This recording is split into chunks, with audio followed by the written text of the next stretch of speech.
everybody, welcome back to United View YouTube channel. We are here with another episode of What the Devil, about to unpack basically the last week about Manchester United. Remember, if you can't watch on YouTube, we are on Spotify and Apple Podcasts. And before we start, I was going to ask, we want to bring in some more special guests going into the new year and beyond for the basically season 2 of this podcast. So if you guys have any people you want to see or recommendations, people to bring in the studio, have a chat with them, whether it be injury specialists, tactic specialists, or some famous fans or rival fans, etc. Please do let me know in the comments. I will read through all of them. I'll find some people to get on in the future. But we have a big week to talk about, Yusuf. Welcome back to the studio as always. I'm just thinking, am I not good enough that we need all these special guests? Well, you're a regular, bro. You're one of our regulars, but we want, we need some insight, some depth of other. Well, you're a financial expert. We know this. You and your economy degree and economy degree. It's degree in economics. I did psychology. It's a whole other thing. But on the topics of the economy, we're going to start off with some of the transfer rumours that have been going out in the last about 48 hours. So there was the Telegraph came through, and so did Florian Plettenberg and stuff, talking about Marcus Rashford. So in the summer, I remember it, United were always pretty adamant, it seemed in the press, that they were saying that, no, Marcus Rashford is not someone we're looking to actively sell. But it's since come out that although United were saying we're not looking to actively sell him, the club seemed to be open to offers. And I remember though, it was around the 80 million mark was what United have said his market value. I say said, kind of what people have been saying that United view his market value as. But Marcus Rashford is now reportedly almost up for sale, in the way of the club are a little bit iffy about his lifestyle. Again, this is all from the Telegraph article, not for anything I know or want to say. Lifestyle off the pitch that's maybe affecting his performances. Obviously, his performances have kind of massively taken a dive in the last 16 to 18 months after Ten Hag's first season. Under Amorim, scored a couple goals, but I think we all agree that he's not been up to scratch as he was a few years ago. And also, the club are looking at the idea that you might, if the club sell him, with INEOS's consistent cost-cutting matters, which we'll get onto in a bit. Selling him, it obviously frees up United, A, with more funds, and B, gets them well away from any problems to do with PSR. Yeah. So, I just want to talk about this. Even anything upwards of 50 million for Rashford, that's all pure profit. You get a pretty hefty wage off the book, and that INEOS, with all Jim Ratcliffe's doing, INEOS are doing, you'd think they'd jump at that deal, to be honest, given he's not been at his best form. That's not me saying we should necessarily do it. I'm not going to comment on that right now. But from INEOS' perspective, where they're trying to cut costs, getting all that kind of financial relief would help them a lot and actually free up money for others. So even last summer, Scott McTominay went for 30 million to Napoli? Yeah. We were able to regrettably buy Ugarte. Oh, come on. I think he's been pretty good in the last month or so. He's been better, but I'm still very concerned about some stuff. But anyways, I had to get my joke in. We were able to buy him for 40 million, just over 40 million pounds. So, that frees up money. So if we sold Rashford for a big fee, you could go and get someone like Kvaratskhelia, I hope I said that right, who... The Napoli winger. Yeah. Who we've been linked with, and who probably seems to be the top target, is a real top-class winger, fits the system.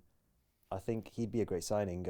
Regardless of whether we sell Rashford or not, I would go for Kvaratskhelia. But from India's perspective, it is quite understandable why they would be open to an offer for Rashford. I hate to say it, hasn't been performing the same. It's really a question now of whether he will get back to it or not, and it increasingly looks more and more like he won't.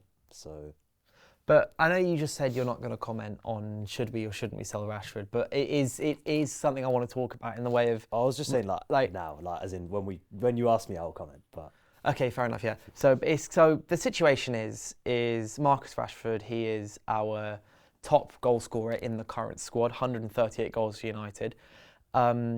He's the biggest success story we've had from our academy in the last decade. I know there's people obviously with more potential of talking about like Kobbie Mainoo or others in the academy who are going to come through the next few years. Maybe there'll be a bigger success story than him. But over the last decade, he is completely clear in terms of the biggest success story to come out of Carrington. There's no one comes close, yeah. I don't think. And he is Mr. Manchester United. he represents everything the club want, like the club's system and what the club want to be is to produce players at their best, someone like Marcus Rashford. But he's also a very, nowadays, controversial figure. He scores goals sometimes. Like he's our second top scorer this season, I think, with 7, but ultimately that's because a lot of our players have been misfiring. 10 goals and assists, but also I think his value's at its peak. I think his current contract is until 2027, I believe, or 2028 with a +1 option. So he's not going to get more expensive to sell. This might be like his peak value at the moment. There is obviously interest from historically there's been interest from PSG. Barcelona have been linked many times in the past. There's always Saudi Arabia or like the MLS, etc. They're always kind of looking to bring in big names in order to increase the profile of their league. Yeah. And for me, it's something like I remember I was tweeted this yesterday. It's if Rashford leaves this summer, regardless of how I feel about it, I'm going to be a bit of a mess. I know that because from my perspective, he's the first United Academy player that I've been really attached to, who I've seen go through basically all the stages that an academy player goes through. Obviously, for those who know me, when I was a bit younger, I was a big fan of Jesse Lingard. And obviously that career never quite happened the way. I know he left around the same age, about 28ish he left. Yeah. But obviously Lingard wasn't quite as impactful at United as Rashford was in terms of day-to-day games, scoring, appearance, everything, bar the various finals he scored in. But Rashford's a player I've watched make his debut unexpectedly, score 2 goals, then score 2 goals on his Premier League debut, score on his Champions League debut for England, in World Cups, in Euros, free kicks, and the best goal I think I've still ever seen, which is his free kick against Chelsea. I was sat there with my Chelsea mates watching that, and it was beautiful. But it's, for me, I know you could say Rashford fanboy, whatever, but it's going to be really hard for me to let go of Rashford, purely just because of the emotion I have attached with him. But if he was to go for, let's say, something over 70 million, I would understand it perfectly. And I also wouldn't be too mad, if that makes sense. Yeah. No, I think that makes sense. I mean, we say Rashford represents the club. I feel like the inconsistency, the controversy, all that almost like is what makes him such a perfect representative of the club in the last decade, in that we have had so much trouble, just trying to like get ourselves back to where we need to be. We've never quite just gotten back to the level you expect Manchester United to be at. And Marcus Rashford is a player, he's just never quite fully gotten to the level you want him to be at. He's obviously had great seasons, but then you know what I mean. And it's a real shame. I pretty much echo your thoughts, to be honest. That again, I don't know how as a Man United fan you can look at Rashford, look at his story with the club, and not want to see him make it happen, and not want to see him really like get going, turn it around. But now the question I ask myself is, how likely is it that he's going to turn it around? And the more time goes on, the less and less I think he'll turn it around. I have just less faith in everything, because all I want at the end of the day, like being the positive bubble that I am, is for Rashford to score. Like it's when Rashford scores, for me, like it hits different. Yeah. To when other players score. It's like, obviously that's because I have favourites. Everyone's got favourites in this squad. Like when I see Rasmus Højlund score, I'm buzzing. When I see Rashford score, I'm buzzing. When I see even Garnacho, when I see, like, I still really like him. I know it's a whole other topic at the moment, but overall, like I like watching the young players grow at United. It's just like the type of thing I am. Like I know other people like to see big names come in and smash it and stuff, but for me it's always been about, like, I love watching players grow, and when they score I just feel great, and the Rashford's one of them. But my head knows and my heart is leaning towards the fact that it's gonna happen. Yeah. I can't see him re-hitting the heights that he has hit at United again while at this club. Fully convinced he can. Yeah. Right, so maybe somewhere else, maybe in a more stable project, or maybe somewhere where he needs to just do what he does best and he's not got to kind of fit into, because there's no role for him here. Like on the pitch, there's no like role that suits him perfectly. It will be down to him adapting to a new role, whether that's be as a striker or a number 10, or I don't know, as a wing back, because he can't be a wing back. Basically, as a striker or a number 10. I think if he applies himself well enough, he can adapt. But again, it's like it just feels a bit broken. If I had this chat with some mates the other day, I was saying like Rashford's relationship with the fans, as in the match-going fans, just feels a bit broken now. Does it? And At Old Trafford, do you think? it's in the times I've gone, I feel like they do get quite frustrated at him. Harry Maguire is obviously one who had a broken relationship, but he really worked to rebuild it, and he's an example of someone actually you can turn it around, because we all saw what that 21-22 season was like for him. You know, he was getting cussed out in Ghanaian Parliament, and then the guy who cussed him out actually retracted it and apologised. But the reason I think that happened with Harry Maguire is because his status at United dropped. He's not, I wouldn't say he's a first team starter now. He's no longer captain. He's no longer a first team player. So he's not playing as much. He's had less opportunity, therefore, to actually make as many mistakes as he has. Which, credit to him, I know like he's going to want to stay at United now. He can't get another big move, for example, at 30, 31. Rashford can. This is his last chance to get a big move to a Barcelona or well, not Real Madrid, because they've got about 1 billion left wingers anyway. Yeah. But like Paris Saint-Germain, Barcelona-esque, or he wouldn't go anywhere in England. But this is his last chance. Yeah, it's his last. You know, I think with Rashford, it's less about the big move. It's more about the fresh start. I think that's what Rashford might need more than anything. Just a fresh start. I really hate to be saying this, because like, we all love Marcus Rashford, but sometimes you have got to say goodbye in difficult moments, and I think with Rashford it's like it is probably coming to an end at United. I mean, if I look silly at the end of the season and he turns it around, scores 30 goals, whatever, I'll be happy. Yeah, you win. I would rather that happens. I'd rather look silly and he turns it around. But I'm just so uncertain now. Yeah, it slowly feels like it feels like a losing battle is how it makes it. But the other one I want to talk about is news from TalkSport yesterday saying that Real Madrid are monitoring Lisandro Martinez. Martinez is another player who I would say is actually a fairly divisive character among fans, not necessarily because people don't like his spirit and how he plays football and stuff. It's more just about there's a certain, a loud minority or a certain number of fans who think he doesn't fit under Amorim. He has obviously the traits of being fantastic on the ball. He's left-footed. We've got very few left-footed defenders in the squad because half of them keep getting injured.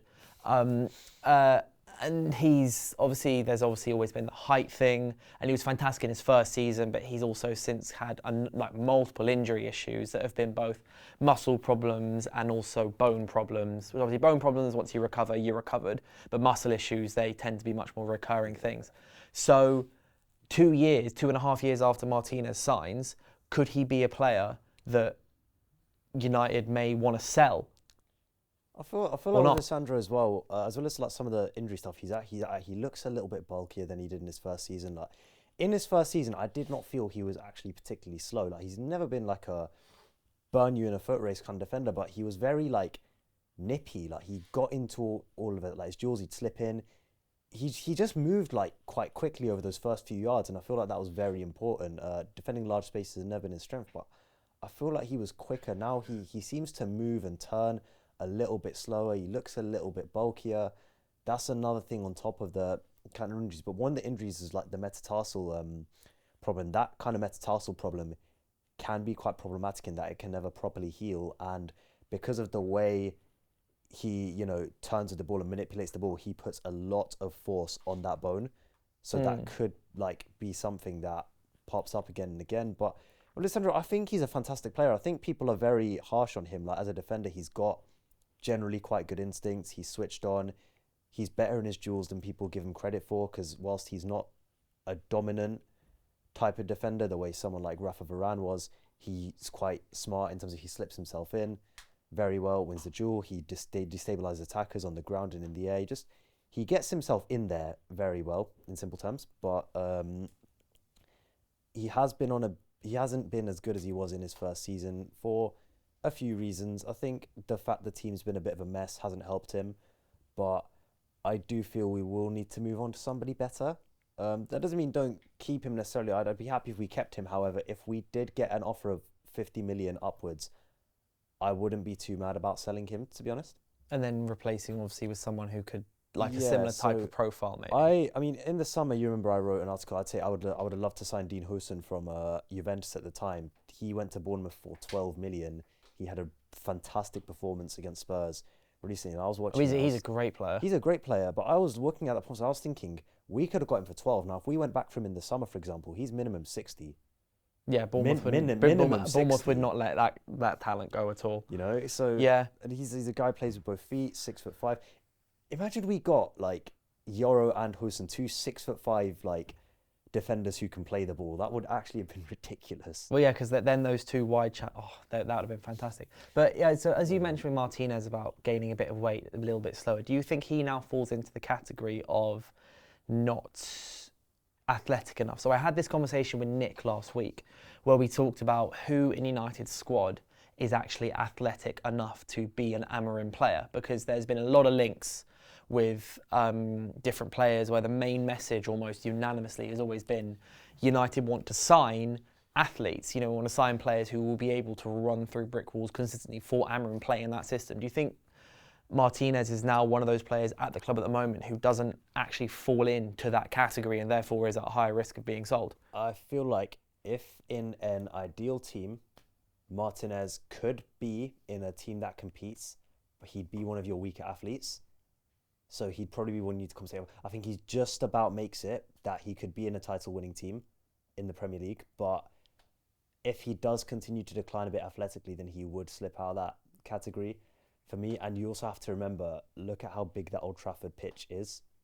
That's one thing I think a lot of people don't consider, the size of the Old Trafford pitch. Huge. So you really need athletes. And that's where someone like Amadou Onana in the summer would have made a really big difference, because his ability to cover ground is fantastic. Yeah. And that's even like with Mainu and Casemiro now. Mainu, obviously the previous system, it wasn't quite working, and that was part of why he was covering such big ground, but also Old Trafford is just a massive pitch.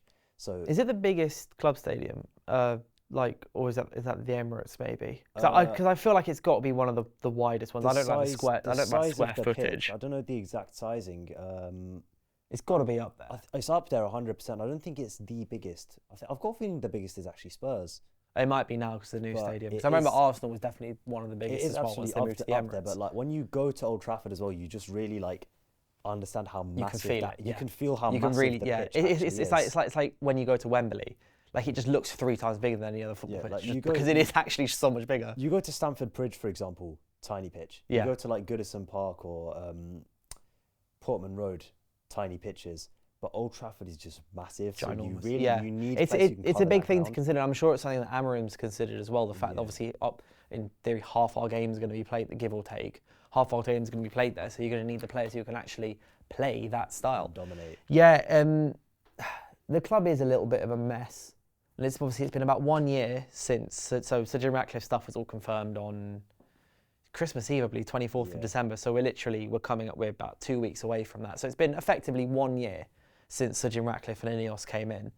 And we all loved it for the first bit because, you know, we're taking Man City's this, we're taking Newcastle's that, we're taking Southampton's this, we're taking Red Bull Leipzig's that. And then out of nowhere, 2 days ago, Dan Ashworth goes. Yeah. And I'm still really in two minds about this because I look at it and I think that is a mess. That whole situation is actually just such a mess. Like if you're paying 3 million, waiting for the guy to be on gardening leave for 5 months, chasing him for about 7 or 8 months, and then he comes to the club for 5 months, has one transfer window, which at the time, Sir Jim Ratcliffe praised the window, and then a few months later, reports come out that Sir Jim Ratcliffe wasn't happy with the window, and then we thought it was Dan Ashworth's fault, and then he leaves because Dan wasn't decisive enough on Ten Hag replacements. Yeah, and then like the whole thing just seems a bit like kind of a too many cooks situation. Yeah. I know that came out, I think, on the BBC. They said that The Athletic maybe said one insider in the club was basically just like, that's what's happening, is there's too many cooks. And there are reports that we're maybe not looking for a direct replacement for him. Yeah. Could just be that we no longer have a sporting director and instead it's technical director, and then Vival, the head of recruitment, stays on full time because his contract's until the end of February. But like INEOS, for the best will in the world, and as much as I want the club to be good and successful and everything, they're making a mess of this at the moment. They really are. It's things like they're making these cost-cutting decisions that I understand why they're being made, but they're some of them are really stupid, like cutting the bonus from £100 at the end of the year to a £40 M&S gift card. Make that much of a difference.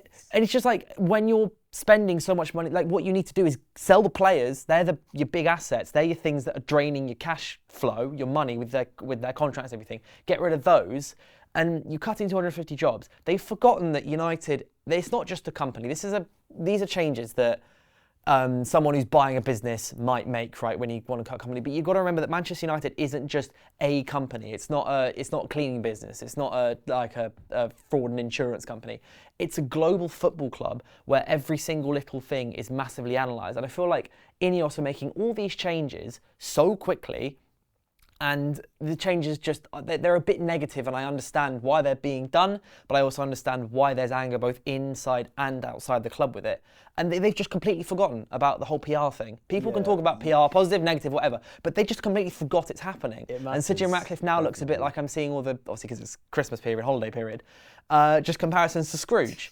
And I remember I've gone to see that play last year, and it's part of it, I can't feel like, I can't disagree with it, but I just feel like it's crazy that they've forgotten or just not considered the fact that all of these decisions are going to be on public display, and I think it's really hurting them. Yeah, I feel like you said it when we were talking in the group chat yesterday. You said it perfectly, that Ratcliffe is making decisions that a lot of businesses would like normally make, but he forgot the whole Manchester United is in the public eye bit. So if like EY or Deloitte did this, by the way, EY, Deloitte, if you're hiring, like I'm looking for a grad job, as Dylan said, I have a degree in economy, but economy, yeah, you know what I mean. Yeah, I feel like if they made this, it wouldn't be as big of a thing. But this is Manchester United. Like it is, you know, it's Manchester United in every way. Everyone's going to know this. Everyone's going to have an opinion on it. And I'm going to check, right, about, so I know that focusing on that M&S gift card thing is so specific, and I do think it's kind of been blown out of proportion. But just as an example of just how much the club is covered, that tweet that I did about the reporting the M&S thing, it is now on. Bear in mind, I'm not the only one that, with United District, aren't the only people that tweeted it. It's 2.4 million views, that tweet, and then 260 comments, and I had like people reacting to it were like Adam Crafton from The Athletic, another big journalist. The people who aren't even English, I was seeing like quotes from big Brazilian journalists with a 250,000 followers, like reacting to it and going, what is happening? Because from an outside perspective, you know, you want Manchester United to be, to an extent, almost the big bad Manchester United. Oh no, they're coming, we're going to lose. And when it's a bit like a circus. It really feels just a bit like a circus at the moment. The optics are bad, and especially when you went through that whole legal battle for Newcastle, you paid that money for Ashworth, he goes after 5 months. After 5 months of trying to get him, like, it just looks very, very bad. The optics, I was even discussing this with my dad.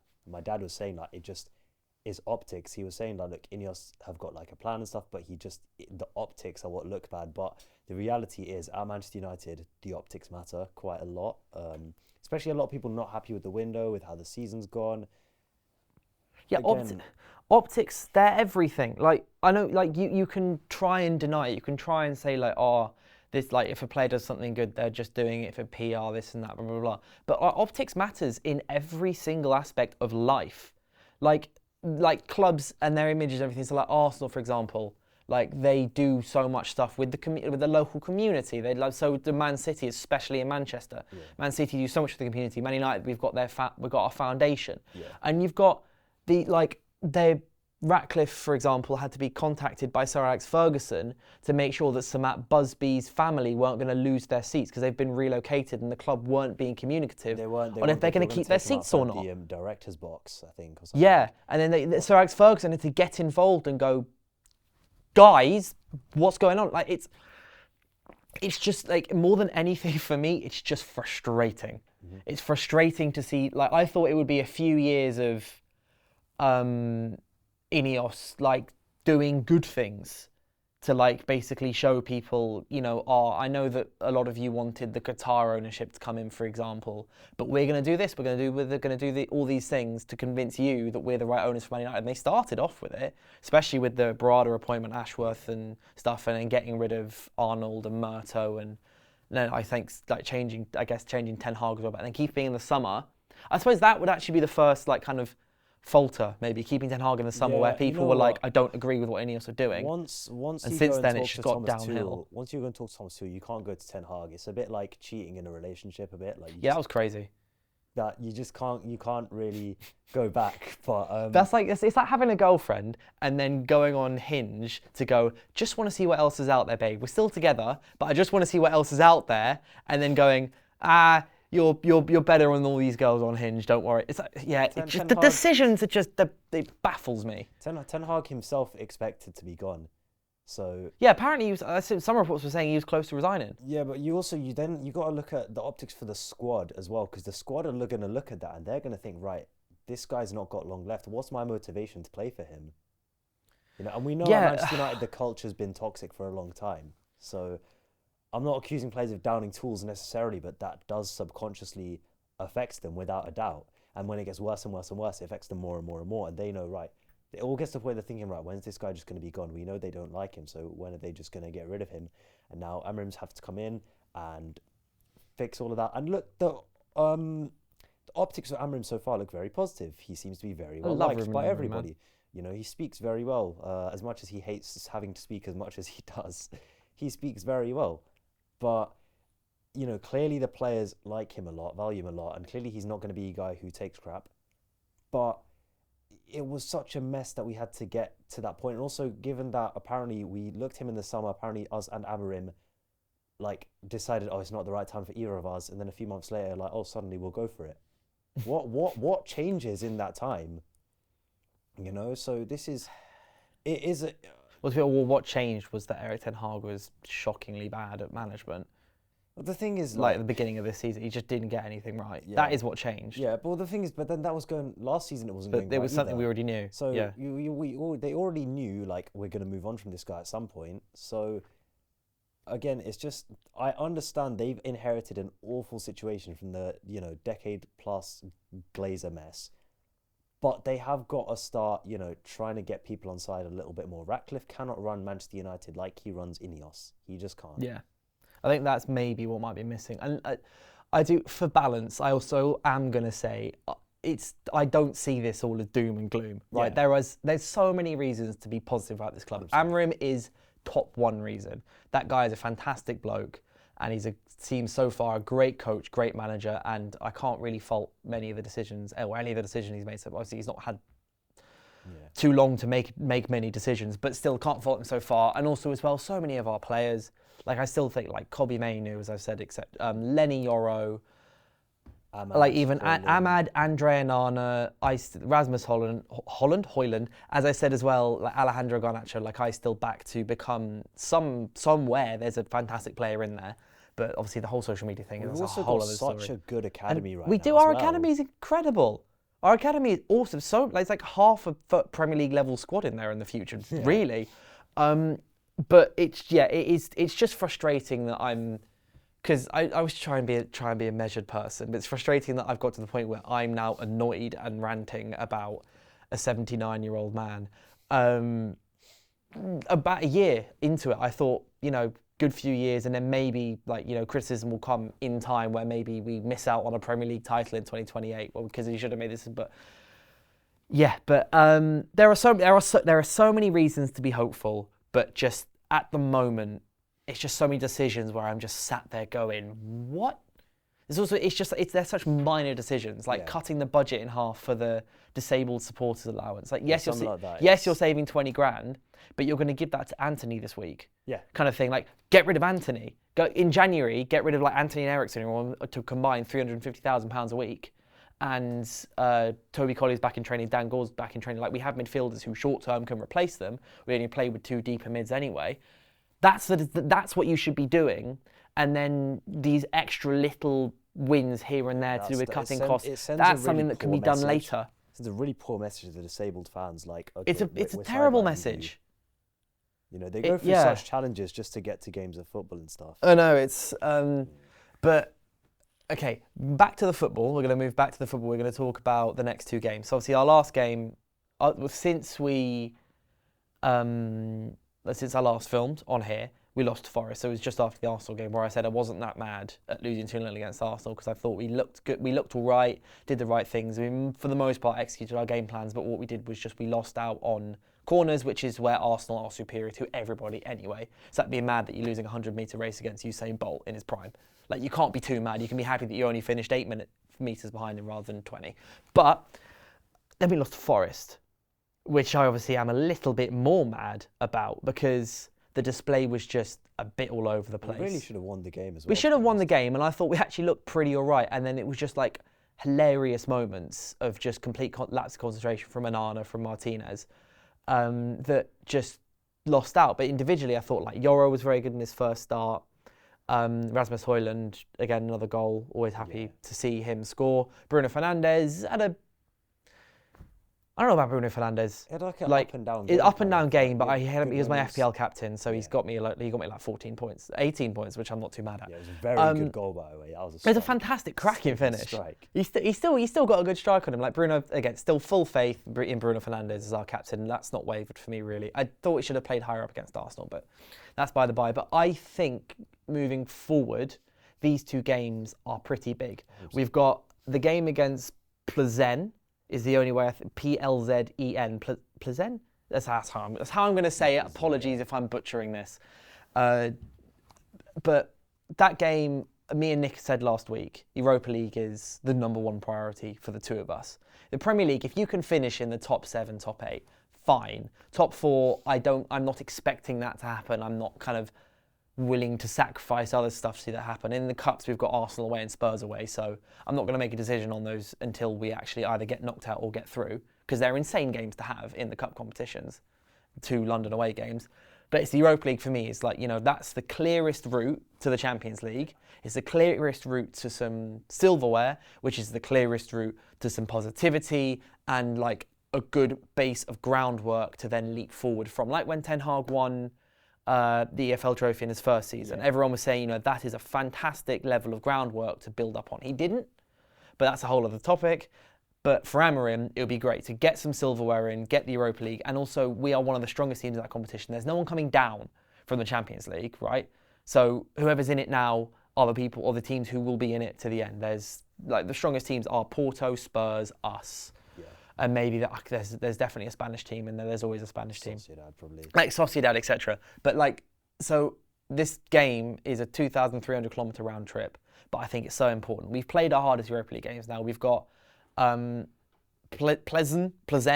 Rangers, and a team from Romania, FESB or something like that. Mm-hmm. But this game, even though it's a away trip to the Czech Republic, which is obviously not the most exciting game, I think it's really important, especially after back-to-back losses. It's really important to get these 3 points. Get these 3 points, win the last 2 games in the Europa League. We basically need that to finish in the top 8. Because we dropped points over the season, but also just get a bit of confidence going. Like, against Bodo Glimt, obviously, we made it hard for ourselves, very unnecessarily, but Rasmus Højlund turned up. I think it's a good opportunity for players to get goals as well. Like, obviously, whilst we conceded 2, we scored 3. Go into this game, try and keep a clean sheet, but also try and score 3 goals again. Yeah. And I think that is like, we've scored 3 against Porto, we scored 3 against Bodo. We need to now try score another 3 goals. We've got the 3 goals in us, it's just keep those 3 goals. But if you win 3-0 against them, you've got a sudden big confidence boost after a week where a lot of the reports have been quite negative about Man United. Yeah, I expect heavy rotation, right? I completely agree with what you said, like heavy rotation, but whatever team we put out is, on paper, so much more superior to their team. They're obviously going to be up for it. It's Manchester United coming to them. The referees never managed an English team before. I doubt they've had many big fixtures such as this in their careers so far, most of the players there. And even if we play, let's say we play Altay Bayindir in goal and we start Josh Zirkzee up front, Anthony's at right wing back, etc., we should still be able to overpower them very easily. Yeah, well, I'm sure Maguire will get start. Locked up by his fullback, but we never know. But yeah, no, I do agree. It's a very much confidence booster, and also it's a way to give more players more time. The rotation policy, everything. I expect 7 or 8 changes, but and also give some players it's so important, and giving them rest ahead of the Manchester derby, which is one of the weirdest Manchester derby coming up to it in 6-7 years. Yeah. Weird. I don't know what to think about it at all. Because we are very much not good, but also right now City are really bad. City are terrible at the moment. I know I'm saying this like famous last words and all that. It's not even like they've just had a couple of unlucky results. They just look bad. Yeah. Like they really stink. Do you know, for what I think it is with them is that physically they've dropped off a cliff. Like I look at that team, physically they just can't carry out Pep Guardiola's out of possession demands that they were previously able to carry out. So players are late to the press. They're on their heels a bit sometimes. They get tired quite easily. That's where the gaps open up and that's where they get exploited. So I've seen sometimes this season, all you need to do to get a goal scoring opportunity against City, one pass out to the wing, one pass in the channel, you're in. Literally that is literally that sometimes. You reckon that's something with United's formation Amram can definitely exploit? Well, we might try it, but what we may also see is the wide centre back. You know how we played that little up back through for the Hoyland goal where we played it to Bruno, who bounced it to Agata, who carried forward and then played through Garnacho. You could see something like that as well, where we essentially play that pass, bounce it back off, give it to a player who's facing the play. We can switch it. We can play a runner in behind. I would expect to see something like that against this Man City team, to be honest, because that's like how you just play it quickly, pull them apart, and you just have to be direct against the team and run at them. And they really hate it right now because right now they're on their knees. I mean, they got a big 3-0 win recently, but I think it was against Forest actually. But then in the weekend, drawing 2-2 to Palace, and they've got Juventus tonight. Yeah, so they're struggling a lot, Man City, but then it's how we actually good enough. It's also it's one of those things that I know, like in previous games playing Man City, it's always very much, you know, no matter, it doesn't matter about the team's form. It's, you know, who's best on the day. If that's in the Premier League or if we're playing in the FA Cup final, or when City have been amazing, we've been terrible, or it's when we've had a really good run under Solskjaer and they've lost a couple of games. Everyone, you know, always says it's a derby day. You know, all form goes out the window. But form cannot be going out the window for the consideration of this game, because the form is insane. It's like, it's almost, say in the last 6-7 years, it's completely unprecedented. City have won, what, 1 in 9? Yeah. Or something. We've won like 5 of our last 9 games, 4 or 5 of our last, because under Ruud van Nistelrooy, and then won 2 of our 5 under Amorim. But, yeah, I normally ask for score predictions and stuff, but I can't think of a score prediction. Do you know what? Actually, I'm going to go back to the Rashford point. I feel like Rashford could like score on Sunday. I know it's Rashford against Man City as well. I feel like Rashford could really surprise. If he turns up with a big performance against City, that could really kick some. And remember last season, the 3-1 loss, he scored that screamer, and we were all thinking like, you know what? Wow, like this looks a bit more like Rashford. But this time we can go toe to toe with him a little bit more. Rashford could genuinely like decide this game for United. Yeah, and the other thing that throws me about the game even more thinking about it is that it's at the Etihad. If it was at Old Trafford, I'd be like, you know what, we've got a solid chance here because it's at Old Trafford, home crowd, new manager, City are in poor form. But again, it's at the Etihad. Our away form's been really. Our away form is rank, but Man City's form in general is also rank. But and then just because it's going to the Etihad, and I'm so used to seeing that fixture and just going, oh no. So I'm kind of almost like conditioned to think we're going to the Etihad, this is going to be bad. Phil Foden's going to score a hat-trick, so is Erling Haaland. De Bruyne's going to get 4 assists, but Phil Foden hasn't scored this season. Haaland's been terrible in the last few months, and Kevin De Bruyne doesn't even play sometimes, and he's coming off the bench and he still looks a bit stiff and iffy. Yeah. But I don't trust my team. Yeah. It's like the moment because you can't trust United at the moment just because you don't know what you're going to get because new manager, new system, everything, new player, not new players, but like just inconsistent players. Yeah, it's as I've said about 10 times in the last 5 minutes. I do not know. I cannot call this game at all. Yeah, it's weird. It's such a weird one. But the players are going to get a load of rest. I think like Bruno's going to be dropped. Rashford's not going to play. This is for Thursday tomorrow, Thursday. Rashford's not going to play. Anala might not play. De Ligt will get a rest. Maswara will get a rest. So we'll basically almost have most of our team against City will have pretty much a full week's rest, which is a good thing. But they're also Man United, not Man United. If that makes any sense. Yeah. I don't know. It's a whole. Yeah. I've never predicted United to lose on this podcast. I'm going to say United winning. I'm not going to predict a score. I'm just going to say what the Manchester derby. Yeah, I'm going to predict we win. I think we'll win Pilsen, but I'm going to predict we win the Manchester derby. Yeah, For the life of me, I can't call it. I've never gone against us on this podcast. I can't bring myself. I have several times. Yeah, I don't blame you, but I just can't bring myself to say we're losing. I don't know, but then also, the Amorim beat Pep 4-1. This 2 months ago. We're a much better team, to be fair. We're a much better team, but still. Yeah. I don't know, man. I'm just gonna say I hope we win. That's all I can say. The Man City game can't really. I hope there'll be goals, but then again, I said there'd be goals when we played Chelsea and it was a 1-1 draw. I thought it'd be 3-3 or something. So my predictions are always completely wayward. And what do I know? Nothing.